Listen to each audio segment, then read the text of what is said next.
Radio Libertaire, l'invité quotidien, bonsoir. Et notre invité pour la troisième fois, le troisième mercredi, c'est Henri Laborie. Bonjour. Bonsoir.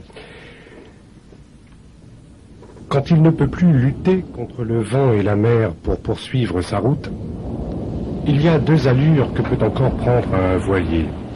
La cape, le foc bordé à contre et la barre dessous, le soumettent à la dérive du vent et de la mer et la fuite devant la tempête en épaulant la lame sur l'arrière avec un minimum de toile. La fuite reste souvent, loin des côtes, la seule façon de sauver le bateau et son équipage. Elles permettent aussi de découvrir des rivages inconnus qui surgiront à l'horizon des calmes retrouvés.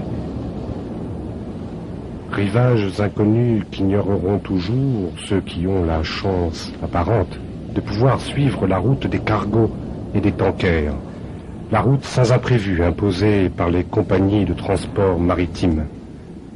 Vous connaissez sans doute un voilier nommé Désir. Oui, c'est le prologue de l'éloge de la fuite. Je vous remercie de l'avoir lu. Je le trouve très beau, vous voyez. Vous êtes bien sur Radio Libertaire. En tant que marin, l'éloge de la fuite, quand j'ai choisi ce titre, on ne choisit jamais rien. Il m'a été imposé par mon inconscient, mon subconscient, comme vous voudrez. En réalité, il a déplu, parce que la fuite, il y a toute une connotation de lâcheté, etc. Or, en fait, pour moi, c'est tout contraire, la seule façon de s'en tirer, et il n'y a aucune lâcheté à fuir. Bien. Avant d'en arriver au livre lui-même, Éloge de la fuite, puisque c'est notre propos ce soir, je voudrais commencer par des questions d'auditeurs qui nous ont été écrites. Le courrier, je vous en ai remis une partie, vous le compulserez chez vous parce qu'il y en a qui sont un peu conséquents. Ces questions-ci concernent l'inné et l'acquis. Qu'est-ce que serait pour vous la notion d'acte contre nature, telle que la contraception ou la relation homosexuelle, acte contre nature, et bien évidemment entre guillemets?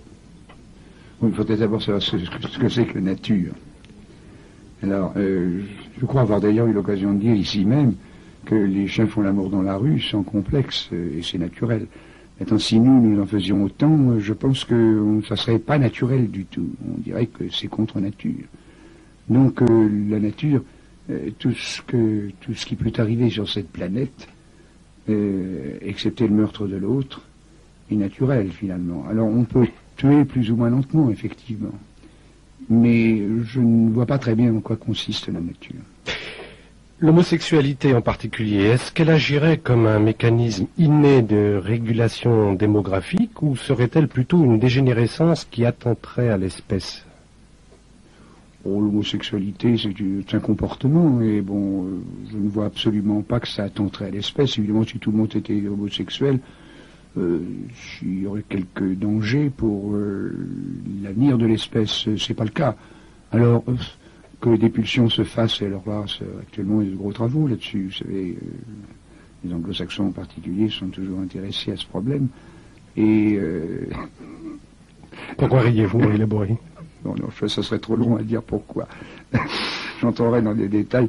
Bien, et en fait, on s'aperçoit que ça peut être aussi bien d'une empreinte, même peut-être, ça peut résulter d'une empreinte avant la naissance, avec un comportement endocrinien qui commande au comportement sexuel différent. On s'aperçoit on commence à s'apercevoir que les homosexuels hommes, par exemple, ont moins de testostérone et plus de folliculine. Mais ça peut être aussi un apprentissage culturel. Ça dépend du moment où... C'est plutôt l'exemple Chazot, là, que vous donnez.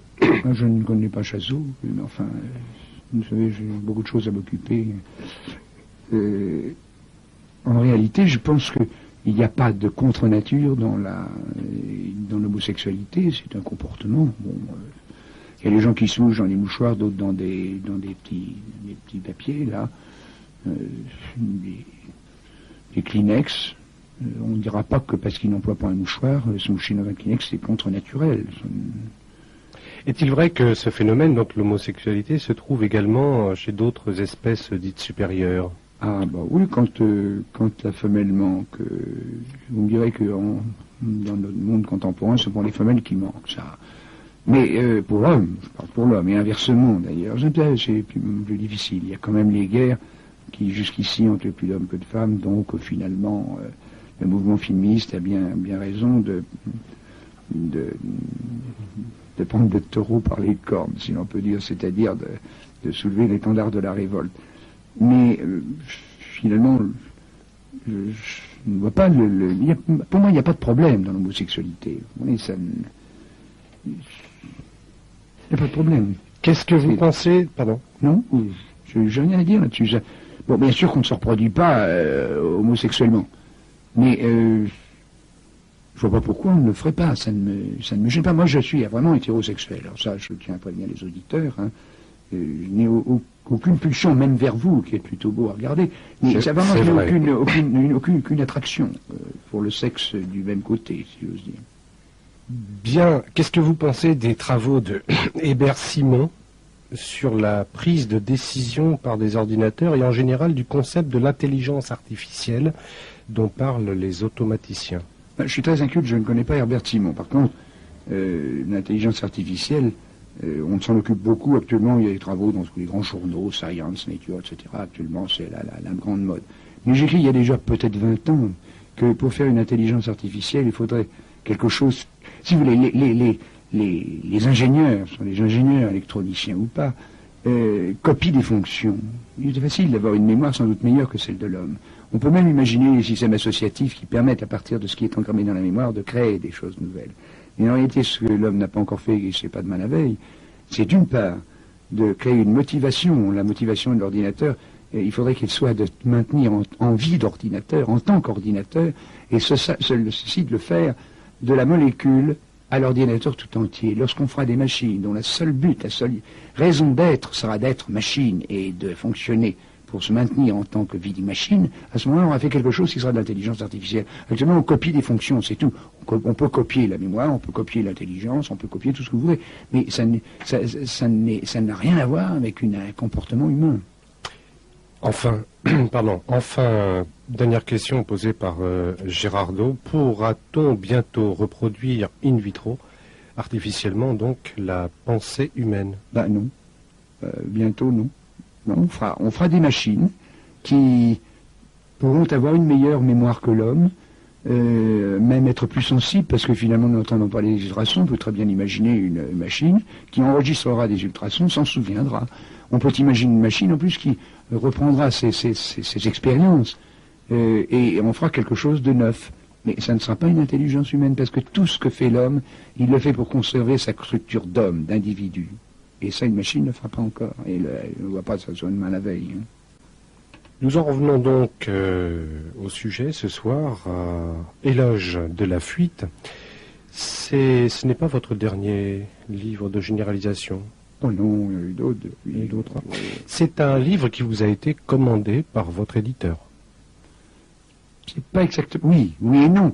C'est une collection qui était dirigée par l'ancien ministre, à ce moment-là il n'était pas ministre, c'était Max Gallo, qui était le porte-parole du gouvernement, et qui dirigeait cette collection, et cette collection était faite de telle façon qu'il y avait un certain nombre de sujets à traiter, c'est toutes les têtes de chapitres, auxquels chaque auteur à qui on demandait d'écrire un livre dans cette collection devait se conformer, il devait dire ce qu'il pense, ce qu'il pensait. Il n'y a qu'une chose que j'ai refusée, c'est l'autoportrait, bien sûr, mais le reste, c'était l'amour, l'enfance, la mort, etc., les autres, une société idéale, la foi, bon. Et il y avait un plan, et il fallait suivre ce plan. C'était amusant, mais ça vous obligeait à parler de choses où vous n'auriez peut-être pas pensé, normalement, à parler.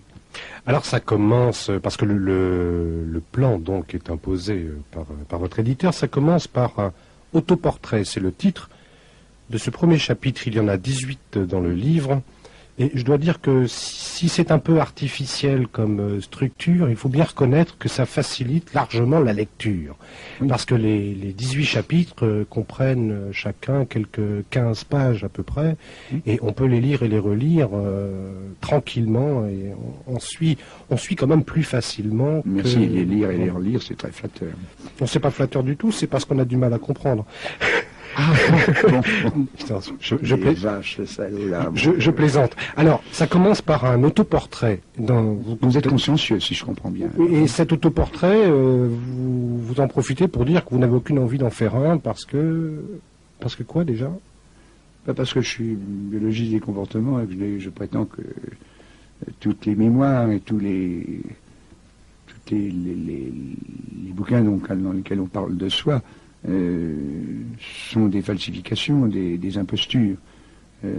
Ça correspond à l'image qu'on veut donner de soi aux autres. Je ne voulais pas faire un bouquin en disant voilà, je suis un France-Allô, hein, je suis né d'une mère, je vais dire bretonne, parce que vous êtes breton, il faut bien être vache de temps en temps. Vous auriez pu dire vendéenne si vous étiez très méchant. Parce que vous êtes vendéen. Oui, bon, mais non, d'une mère boiteuse et d'un père alcoolique. Et puis vraiment, puis je suis vraiment un dégueulasse. Vous ne direz pas ça dans un livre quand vous ferez votre autoportrait. Vous direz je suis grand, je suis beau, je suis intelligent, aimez-moi, parce que qu'est-ce que vous voulez, c'est qu'on vous aime. Donc votre autoportrait sera fait pour qu'on vous aime. Tous les mémoires, tous, sont faits à la grande gloire de celui qui les écrit. Enfin bon, vous n'avez pas, vous en profitez, et finalement c'est logique, puisque votre livre est fait pour ça, vous en profitez pour dire ce que vous savez, ce que vos travaux vous ont amené à connaître, etc. Oui. Et vous avez tout à fait passé sur ce que vous êtes aux yeux des autres, somme toute. D'abord parce que vous vous en foutez, je me permets de le dire, parce que vous le dites souvent aux antennes, ça vous importe peu, mais enfin quand même vous apparaissez un peu comme un personnage de bande dessinée, faut bien le dire. Vous avez Henri Laborie, vous êtes quand même une notoriété, vous êtes un notable dans le domaine scientifique, entendons-nous bien. Vous êtes quelqu'un de très connu, vous êtes quelqu'un d'un peu bizarre, vous expérimentez sur vous-même certains médicaments. À 70 ans, vous n'avez pratiquement pas de cheveux blancs, vous êtes une forme de jeune homme. C'est pour ça que je vous dis que vous ressemblez un peu à un personnage de bande dessinée. Et vous n'imaginez pas, vous ne voulez pas parler pas cochonne, pas cochonne, parce que... Non, je me retiens quand même. Vous vous retenez.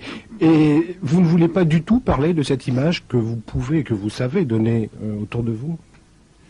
Ben, je pense que la prochaine fois, nous parlerons peut-être, je ne sais pas si dans les livres que vous avez retenus, c'est un livre écrit par Fabrice Rouleau, qui est l'alchimie de la découverte. On peut changer le programme. On avait prévu Copernic. Ça me permet d'en parler. Les éditeurs me demandaient, 3 éditeurs à la file m'ont demandé d'écrire justement mes mémoires, non seulement scientifiques, mais mes mémoires personnelles. J'ai toujours refusé. J'ai refusé déjà, là, l'autoportrait. Bien. Mais un bouquin sur moi, ça ne m'intéressait pas. Enfin, je crois qu'on en rédige un pour vous. Alors voilà, j'ai dit, moi, je veux bien que quelqu'un le rédige pour moi. Alors c'est un jeune... C'est le comble du narcissisme. Qui s'appelle Fabrice Rouleau, qui est le fils de Rouleau, et qui a été chargé de ça. Et je lui ai demandé d'écouter ce que je lui disais, de moi, bien sûr. Mais de voir aussi, il a vu au moins une trentaine ou une quarantaine de personnes qui avaient eu un rôle dans ma vie, que j'avais rencontré à l'époque de mon existence, et qui m'avaient vu avec leur façon de me voir, qui n'était pas la mienne. Et il en a fait quelque chose qui est non seulement la vue des autres, la vue de moi-même, mais la vie de Fabrice Rouleau, qu'il fallait qu'il tue son père. Parce qu'il n'avait pas réussi à le tuer, le sien. Alors il était son père spirituel, il fallait qu'il me zigouille. Donc il a fait un portrait de moi que j'aime beaucoup parce qu'il n'est absolument pas ressemblant. Je ne me retrouve pas dedans. Mais alors ça m'a permis aussi de... Et là j'ai contrôlé, c'est pourquoi il y a mon nom quand même, parce que l'éditeur l'a voulu, Fabrice Rouleau, on ne connaissait pas encore, c'était son premier livre. Il fallait qu'il y ait mon nom sur la couverture.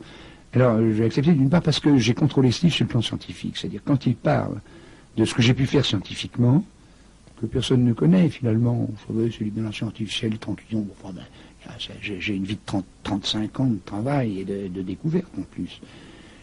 Alors là, j'ai contrôlé pour qu'ils ne disent pas de bêtises. C'est pour ça que j'ai accepté de co-signer, mais c'est Fabrice Rouleau qui a écrit le livre et c'est Fabrice Rouleau qui est en tête. Mais quand même, vous ne voulez pas, pour Radio Libertaire, parler un peu de vous, pas du biologiste. Vous êtes qui? Vous êtes quelqu'un de très riche, quelqu'un de très heureux, quelqu'un de... Ça veut dire que les imbéciles qui sont heureux, alors je ne suis pas très heureux non plus. Mais heureusement, si j'étais heureux, je n'aurais pas de désir. D'ailleurs, il y a un chapitre sur le bonheur, dans l'école de la fuite. À partir du moment où vous êtes heureux, vous n'avez plus aucun désir, donc vous n'évoluez plus, vous êtes complètement stoppé. Alors, on ne peut pas être heureux. quand on a un désir et qu'on le réalise, à ce moment-là, il est mort. Il faut trouver un autre, et on est en perpétuelle recherche de quelque chose. Donc, je voulais dire, je suis riche. Je suis un retraité de la marine, et j'ai vécu toujours payé par l'État au mois. Vous savez, ça tombe à la fin du mois. Je ne suis pas pauvre, je ne suis pas riche. Alors loin de là, les impôts m'inquiètent d'ailleurs, parce que... Mais en dehors de ça, qu'est-ce que je suis? Je suis un Français moyen, mais qui est... Je dois dire qui est assez heureux dans sa peau, finalement, parce que j'essaie d'être très conscient. Non pas que je le disais, je ne suis pas heureux, comme personne ne peut être heureux, à moins d'être idiot.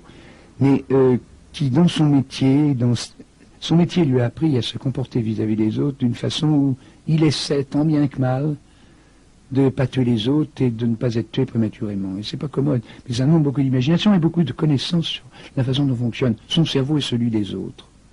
C'est tout.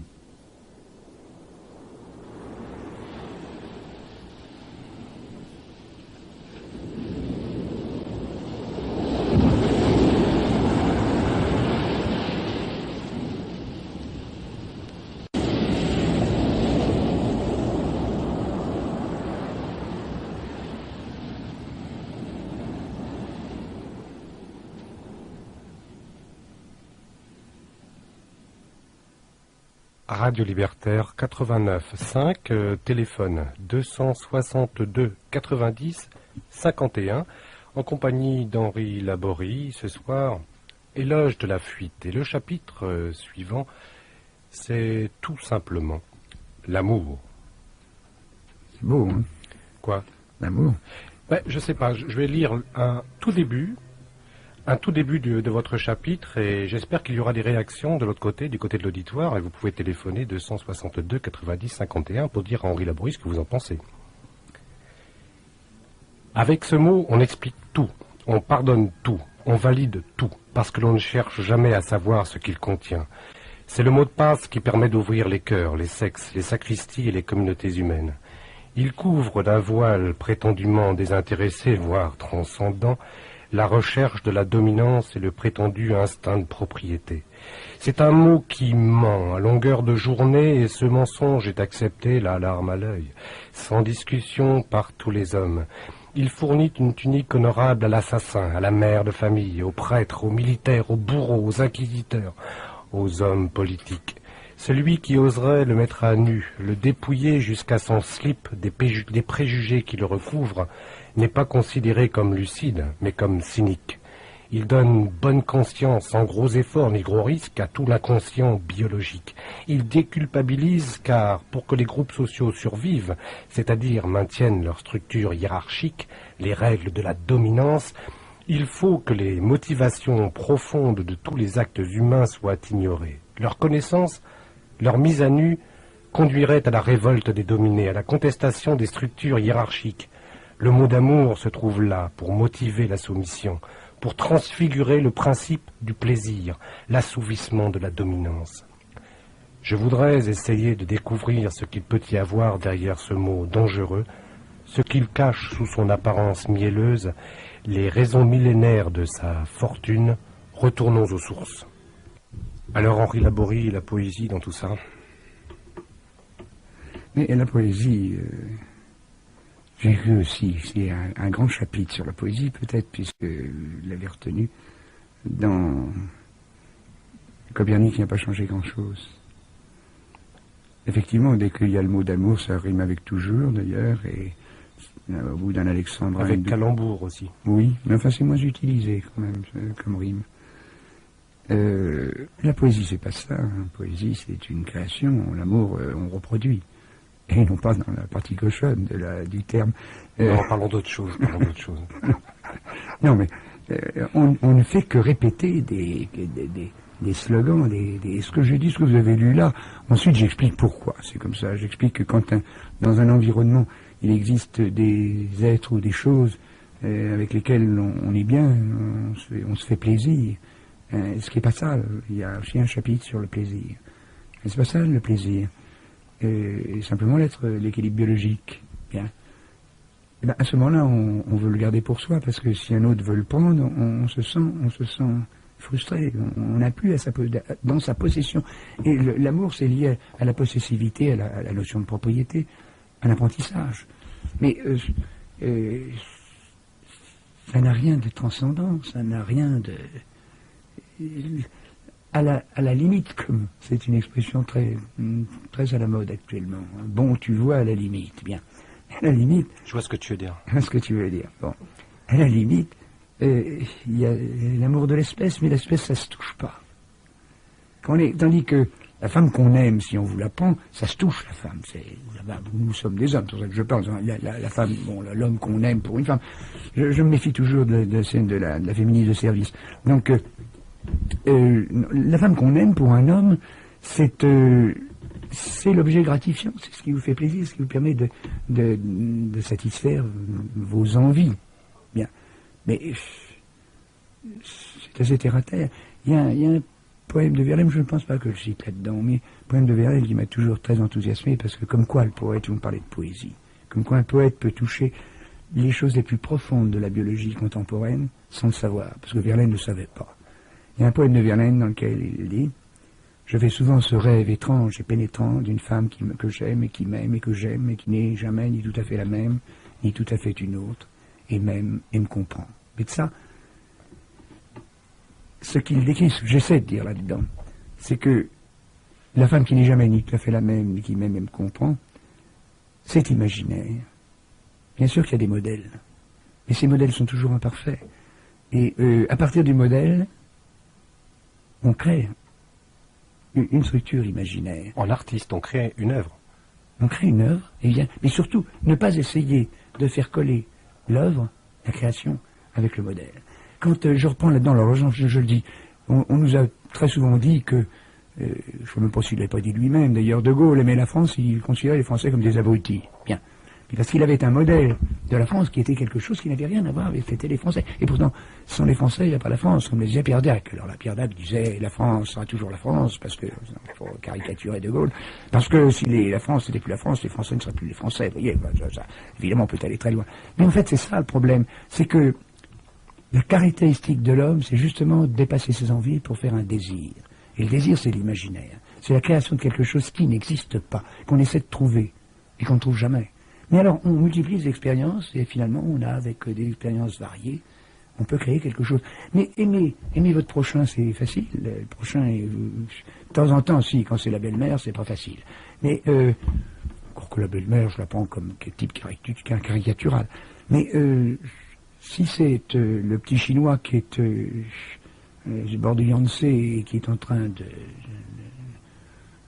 de vivre dans la boue et dans ou le maghrébin ou l'homme du sel, on l'aime bien sûr, on l'adore, hein, parce qu'on est humaniste ou on ne l'est pas, bon, mais on s'en fout qu'il crève, qu'est-ce que ça peut vous fiche, hein, si c'est de vos enfants, alors là ça devient différent, de vos enfants, parce qu'ils sont à vous, vous croyez que vous allez vous prolonger, hein, à partir de quelques acides désoxyribonucléiques, vous allez tromper la mort dans une descendance qui vous continuera, vous dépassera même, bon.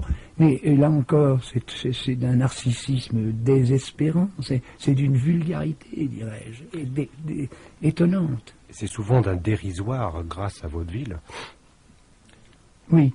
Enfin, à la troisième génération, c'est les acides ribonucléiques qui sont sortis de vos testicules, ou le verre de la femme qui vous les a fait, d'ailleurs, parce que c'est toujours la femme qui vous les fait. Non, excusez-moi, c'est qui me les donne. Qui vous les donne, oui. Elle m'a donné, oui, c'est ça. Ah non, il faut ce qu'il faut quand même dans un système. Enfin, tout de même, si, en me posant en candide libertaire, je vous parle d'amour libre, et que je dise à une femme, tu m'aimes, je t'aime, aimons-nous donc, et fais ce que tu veux, et je fais ce que je veux. Bah alors, je veux bien. Oui, c'est vous qui le dites. Oui, mais vous n'y croyez pas. Parce qu'il y a quand même la réalité quotidienne. Non, il y a beaucoup de choses. J'y crois, mais on est dans... C'est toujours la même chose, je vous l'ai dit, je crois, les fois précédentes, j'ai eu l'occasion de le dire. Nous sommes dans une société qui crée dans votre système nerveux des jugements de valeur. Même si vous savez que ce sont des jugements de valeur, les autres ne le savent pas. Alors, être cocu, c'est pas agréable. Bon, ça passe, c'est pas... Mais l'image que vous donnez aux autres est une image qui est dérisoire à ce moment-là. Et c'est peut-être plus pour la détérioration de votre image de marque que vous êtes fait vous-même que pour le fait de ne pas laisser participer un autre à votre objet gratifiant. Et ça, c'est culturel. C'est parce que vous faites une image vraiment idéale de vous-même et vous imaginez que la femme qui vous aime doit vous admirer, vous aimer et ne pas trouver mieux ailleurs. Donc si elle trouve mieux, c'est que vous avez l'air d'un couillon, quoi. Et alors c'est pas agréable de passer pour un couillon. Mais les autres, vous ne considérez pas que vous êtes un couillon parce que vous êtes cocu, mais ça pourrait se passer tout aussi bien. Mais il y a tout un ensemble culturel qui vous entoure et dans lequel vous êtes inséré. Voilà, alors c'est ce que vous appelez tout au long de vos œuvres la niche environnementale. Oui. Mais lorsqu'un homme et une femme, on ne va pas rentrer dans le détail, ou deux hommes ou deux femmes, enfin on n'est pas là pour parler ou de trois ça hommes ou trois femmes, j'aime bien. Oui. Voilà, ont la même niche environnementale. Oui. C'est l'image de l'amour parfait tel qu'on le connaît. Seulement il vient un moment où ces images ne se superposent plus. Ah oui. Ils ne font que se recouper, et c'est le cas le plus fréquent. Oui, bah oui, mais pour la bonne et simple raison que déjà, quand un homme et une femme se rencontrent et s'aiment, comme on dit, ils ont déjà toute une histoire dans leur système nerveux qui est différente. Elle n'est pas la même. Donc ils ont vécu dans une niche environnementale qui, lorsqu'elle se rencontre, est différente. Et quand elle se rencontre, bon, il se trouve qu'à un moment donné, ça colle. Mais il ne faut pas essayer de forcer, à mon avis, il ne faut pas essayer de forcer la cohésion. Il est possible que pour un détail, la niche environnementale, le codage nerveux de l'un ne coïncide pas avec celui de l'autre. Alors, il faut essayer de comprendre, il ne faut pas... Hein. Et il faut enseigner l'autre. Il ne s'agit pas de... J'allais dire pardonner, c'est très judéo-chrétien. Il ne s'agit pas de pardonner ou de pas pardonner. Il s'agit de comprendre l'autre et d'essayer de l'entraîner dans votre niche environnementale, l'empêcher de sortir de votre niche. C'est tout. Alors si vous y réussissez, tant mieux. Si vous ne réussissez pas, mon Dieu, tant pis. Vous n'avez pas été assez habile. Si vous me permettez de piquer une petite banderille sur le dos de Laborie. Oui, mais allez-y, je suis un taureau. J'en connais un qui n'est pas le dernier à avoir parlé d'amour en termes que vous récusez, somme toute. C'est Jésus-Christ. Quelqu'un quand même qui revient assez souvent, épisodiquement, dans vos œuvres. Oui, alors, je ne sais pas s'il a parlé Laborie. Il a parlé finalement dans un terme... C'est ceux qui ensuite ont interprété. Il a parlé de connaissance. Je cite d'ailleurs un certain nombre d'exemples. D'ailleurs, on ne peut pas aimer quelqu'un qu'on ne connaît pas. Si vous ne le connaissez pas, vous ne l'aimez pas. C'est pas possible. Bon. Donc, quand il est avec Marthe et Marie... Attendez, c'est un point de vue biologiste, ça. C'est pas un point de vue de chrétien. Ah non. Non, vous ne pourrez pas aimer de bagnole si jamais vous avez vu de votre existence. Vous ne pouvez pas désirer, avoir envie, parce que c'est pas désir. On vous la montre, donc vous n'inventez rien. Mais vous ne pouvez avoir envie d'une bagnole si vous ne savez pas. Vous auriez demandé, je le dis souvent, vous auriez demandé à un homme du Paléolithique ce qu'il voulait pour être heureux, il vous aurait pas demandé une R16, il vous aurait dit un ours avec un peu de feu pour le faire cuire. C'est évident. Bon, donc on ne peut aimer que ce qu'on connaît. Bien. Alors, ce qu'il a développé, lui, c'est la connaissance. Quand Marthe est en train de faire la cuisine, c'est une brave ménagère qui se dévoue pour le bien commun, pour le Christ, pour les gens qui sont là, elle est près de ses chaudrons. Puis il y a l'autre, la Marie, qui est à ses pieds et qui écoute la parole, et elle écoute, elle essaie d'avoir une connaissance, la connaissance. Il n'est pas question, il n'a pas dit sur le cerveau sur la montagne, il n'a pas dit heureux les amoureux. Il a dit heureux les pauvres en esprit, les gens qui ont l'esprit de pauvreté, heureux ceux qui ont soif et faim de justice, heureux. Il n'a pas parlé d'amour.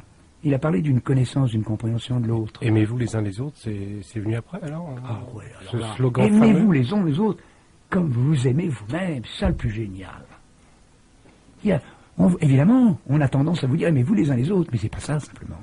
Aimez-vous les uns les autres comme vous vous aimez vous-même. C'est parce que vous vous aimez que vous aimez les autres. Et si votre objet gratifiant est gratifiant, c'est parce qu'il vous fait plaisir à vous. Ça, faut bien le comprendre. Il y a rien, c'est pas trivial. C'est pas transcendant non plus. Les choses se contentent d'être. Et c'est nous qui leur donnons une valeur. C'est tout.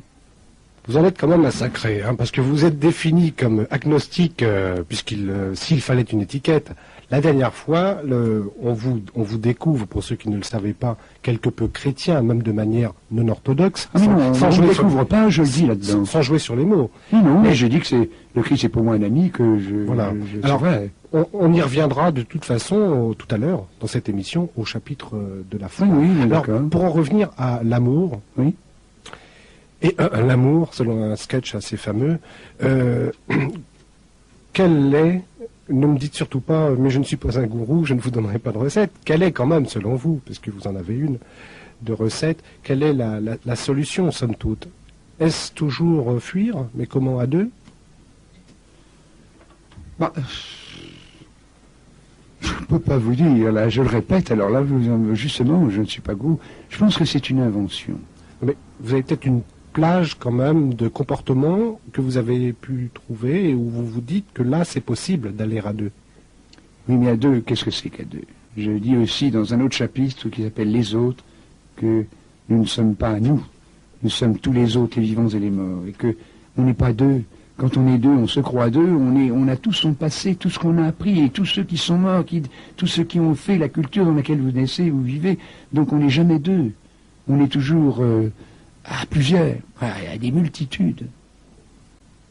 Alors, sans solution? Je pense que s'il y avait une solution, ça serait triste. Il n'y aurait plus besoin de chercher. Et il n'y aurait plus besoin, je ferais souvent le rêve étrange et pénétrant d'une femme qui m'aime, que j'aime et qui m'aime, et qui n'est jamais tout à fait la même. Ça serait plus la peine. Mais alors, bon... C'est ça, la création journalière de quelque chose d'autre. Et alors, excusez-moi, je suis un petit peu troublé par des questions que je suis en train de lire tout en vous écoutant. Allez jusqu'au bout. Vous ne m'écoutez pas, vous lisez vos questions. Si, je peux vous répéter. S'il y avait une solution, ce serait quand même un peu triste. Oui. Alors, je vous les livre en vrac. Des auditeurs qui demandent que vous développiez lorsqu'on est heureux, on n'a pas de désir. On y reviendra au chapitre. Oui. Au chapitre bonheur, je crois, hein, c'est ça. Tout à l'heure. Une réflexion comme ça d'auditeur. Si on ne peut aimer que ce qu'on connaît, alors on ne peut aimer rien ni personne. Qu'est-ce que vous en pensez? On ne peut aimer rien de... Rien ni personne. Parce qu'on ne connaît rien. Si on ne peut aimer que ce qu'on connaît, alors on ne peut aimer rien ni personne. Je suis assez d'accord, d'ailleurs, c'est pas mal comme question. Parce que on ne connaît rien. C'est vrai qu'on ne connaît rien. Mais on croit connaître. Et c'est avec cette prétendue connaissance que l'on est amoureux. Vous ne connaissez jamais l'objet de votre amour. C'est pas possible. Lui-même ne se connaît pas. Vous croyez que je me connais, moi? Et vous croyez vous connaître? Vous êtes bourré depuis votre naissance d'inconscient. Vous parlez inconsciemment. Vous vivez vos gestes. Tout est inconscient. Ça suffit. Non, mais c'est vrai, j'y reviens. Puis tout à l'heure, on fait blablabla. Hein. Vous croyez qu'on pense, qu'on est conscient de la façon dont on arrange les phonèmes, les bonhommes, etc. pour faire une phrase. Là, un petit truc, on veut faire passer un petit signifié, c'est-à-dire une sémantique, mais c'est tout à fait... Oui, mais enfin, quand superficiel. Quand vous parlez de l'amour et que vous écrivez sur l'amour, ça vient pas comme ça totalement de la conscience, ça vient quand même de certaines recherches, de certains travaux, de certaines observations. Exactement, reproductible.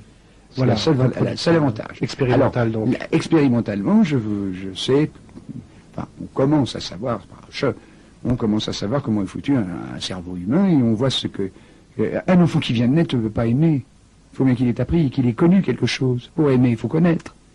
Un enfant qui vient de naître, il pompe son biberon au sein de sa mère, mais il aime personne, il n'est même pas sorti de lui-même. Il croit qu'il est l'univers, il est dans ce que les psychiatres appellent son moi tout. Parce que ça s'apprend, ça aussi, tout s'apprend. Alors, comment voulez-vous qu'il aime? Il aime à partir du moment où il a du plaisir à téter le sein de sa mère, à toucher sa mère, la peau de sa mère, l'odeur de sa mère, la voix de sa mère. Et quand il s'aperçoit que la mère est la femme a des rapports qu'il ne comprend pas très bien, mais avec un moustachu, il a l'impression qu'on va lui prendre son bien gratifiant, ce qui lui fait plaisir, ce qui est depuis sa naissance, et sa mère ou la personne avec qui il s'est occupé de lui, parce que c'est pas obligé que ce soit la mère. Et à ce moment-là, il découvre l'amour, bien sûr, la haine, la jalousie, l'Édipe, tout ça, c'est la même sauce. Et c'est parce qu'il a appris. C'est la motivation première, finalement, dans l'amour, c'est narcissiquement, de retrouver ce moi-tout dont vous venez de parler. Oui. Oui. D'un point de vue. Oui. Non, mais c'est évidemment un point de vue.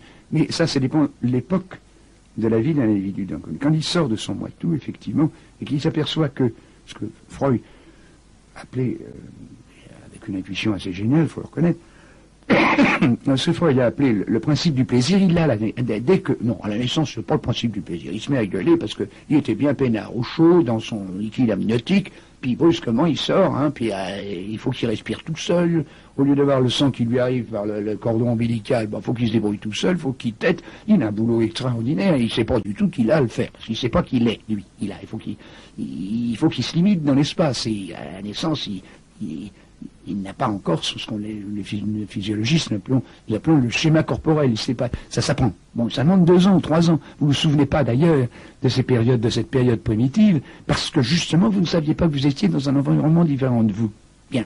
Alors quand il s'aperçoit que, en général on s'occupe de lui, il est bien dans sa peau, et quand il s'aperçoit brusquement que lui c'est pas sa mère, ça du miroir de Lacan par exemple, enfin il y a tant d'autres exemples, que devant la glace, la femme porte le gosse, et puis il regarde, puis il s'aperçoit que c'est lui, qu'il sourit, c'est lui qui sourit, puis que sa mère, c'est pas lui. Alors là, c'est un désastre. Parce que ne pas être ce qui était son objet gratifiant, dans lequel il était inclus, c'était lui. Bon, alors à ce moment-là, il s'aperçoit que le principe de plaisir dont il dépend entièrement devient un principe de réalité. Et que cette réalité, il ne peut pas la commander.